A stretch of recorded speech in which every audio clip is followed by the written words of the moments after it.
మీ business ఏదైనా మీ ఊర్లో promotion చేయాలంటే అది సుమన్ టీవీతోనే సాధ్యం. ఇప్పుడే సంప్రదించండి. అమ్మాయికి ప్లస్ అక్యూజ్డ్ A1కి ఇద్దరికి 8 నెలలుగా ఇన్స్టాగ్రామ్లో పరిచయం ఉంది. వీళ్ళిద్దరూ ప్రేమించుకుంటున్నారు. అయితే ఈ ప్రేమకు సంబంధించి తల్లికి కూడా అవగాహన ఉంది. ఈ అబ్బాయి కూడా ఒక 5-6 సార్లు వచ్చి వీళ్ళ ఇంటి దగ్గర ఉండడం జరిగింది. అయితే లేటెస్ట్గా తల్లి వీళ్ళిద్దరి ప్రేమ వ్యవహారాన్ని అబ్జెక్షన్ చేస్తూ ఉంది.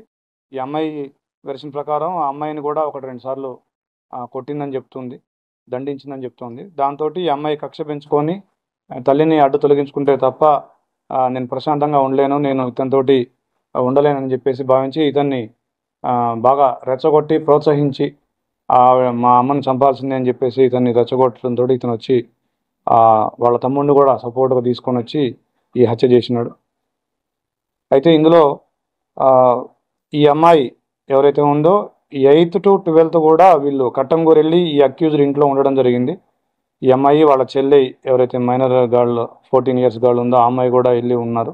సో అది కూడా వాళ్ళ మదర్ నాలెడ్జ్లో ఉంది. బట్ అక్కడికి వెళ్ళి వచ్చిన తర్వాత వాళ్ళ మదర్ సీరియస్ అయ్యి దండించింది. దాని మీద ఆ అమ్మాయి మళ్ళీ 19th ఈ అబ్బాయితోటి ఒకసారి చుండూరు వెళ్ళిపోయింది. అప్పుడు పోలీస్ కంప్లైంట్ ఇచ్చింది. వాళ్ళ మదర్ వచ్చి మిస్సింగ్ కేసు ఇవ్వడం జరిగింది. దాన్ని మనం కిడ్నాప్ కింద కట్టేసి ఇమీడియట్గా 20th రోజు ట్రేస్ చేసి ఆ అమ్మాయిని వీడియోగ్రఫీ తోటి అదేవిధంగా స్టేట్మెంట్ రికార్డ్ చేసి ఆ అమ్మాయిని వాళ్ళ మదర్కి అప్పగించడం జరిగింది. తర్వాత ఇది 23వ తారీఖు సాయంత్రం ఈ ఘటన జరిగింది. సో ఇమీడియట్గా వీళ్ళని 24 hours ఈ అక్యూజ్డ్ని అప్రహెండ్ చేసినందుకు ACP Balanagar, SHO Jeedimetla, DI Jeedimetla and other police staff అందరినీ కూడా అభినందిస్తూ ఉన్నాను. Thank you. యా ఈ శివ డీజే ఆపరేటర్గా చేస్తుండేవాడు. ఇతను కట్టంగూరులో ఉంటాడు.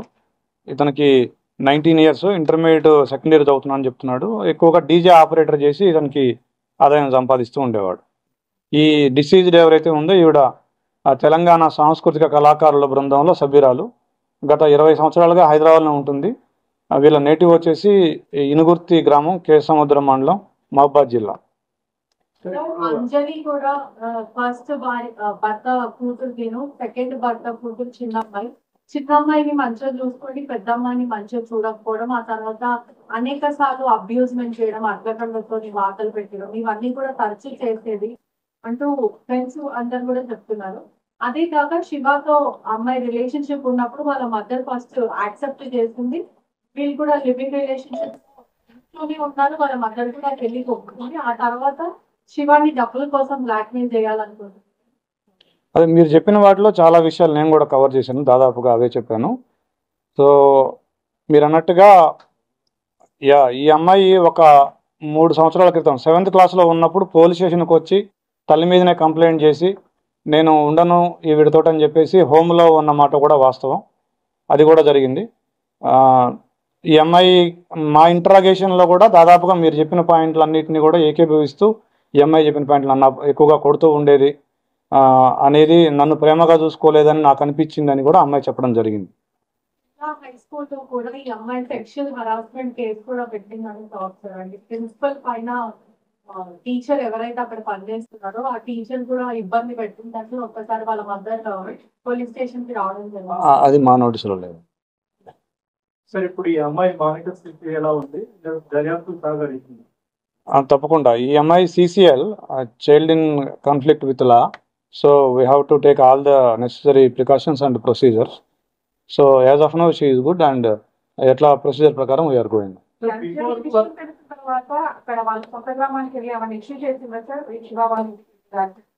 లేదు లేదు, కేవలం బిడ్డతో మాత్రమే ఆవిడ హర్ష్గా ఉంది, కానీ అక్కడికి వెళ్ళడం కానీ అట్లాంటిది.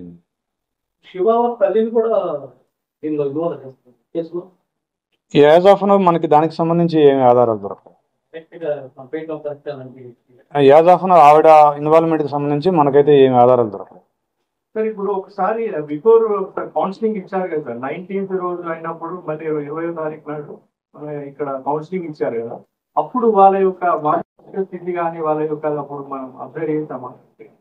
యా, ఆ రోజు మనం యాజ్ పర్ ప్రొసీజర్ మనకి కిడ్నాప్ కంప్లైంట్ వచ్చింది. దాని తర్వాత ఆ కిడ్నాప్లో మనం ఎప్పుడైతే ట్రేస్ చేసామో యాజ్ పర్ ప్రొసీజర్ మనం ఒక ఉమెన్ ఆఫీసర్స్ తోటి వీడియోగ్రఫీలో ఆవిడ స్టేట్మెంట్ రికార్డ్ చేయడం, 161 స్టేట్మెంట్ రికార్డ్ చేయడం, తర్వాత ఆవిడ ఏమేమి చెప్పిందో అదంతా కూడా మనం రైట్ డౌన్ చేయడం, వీడియోగ్రఫీ చేయడం, అవన్నీ చేసాము. యాజ్ పర్ ప్రొసీజర్ చేసాము. ఆ రోజు వాళ్ళ మదర్ కూడా, ఆ అమ్మాయి కూడా ఎక్కడ ఎలాంటి వేరే ఇష్యూస్ కూడా మనకేం చెప్పలేదు. ఆ మదర్కి కూడా హ్యాండ్ ఓవర్ చేయడం జరిగింది. కోర్టులో ఫైల్ చేసిన అది ఇంకా మనకి నాలెడ్జ్ లేదు. పెళ్లి చేస్తామని శివతో మాట్లాడడం, శివ బాలింగ్లోనే కొన్ని రోజులు ఉండడం, ఇదంతా జరిగింది. ఆ తర్వాత మళ్ళీ ఎందుకు యాక్సెప్ట్ చేయడం, అందరికి నో చెప్పడం? అది మా అంచనాలు అయితే మాకున్న సమాచారం ఏంటంటే ఈ అబ్బాయి ఫైనాన్షియల్ బ్యాక్గ్రౌండ్ కానీ లేకపోతే ప్రొఫెషన్ కానీ ఈ అబ్బాయి బిహేవియర్ కానీ ఆవిడకి నచ్చలేదేమో అనేది.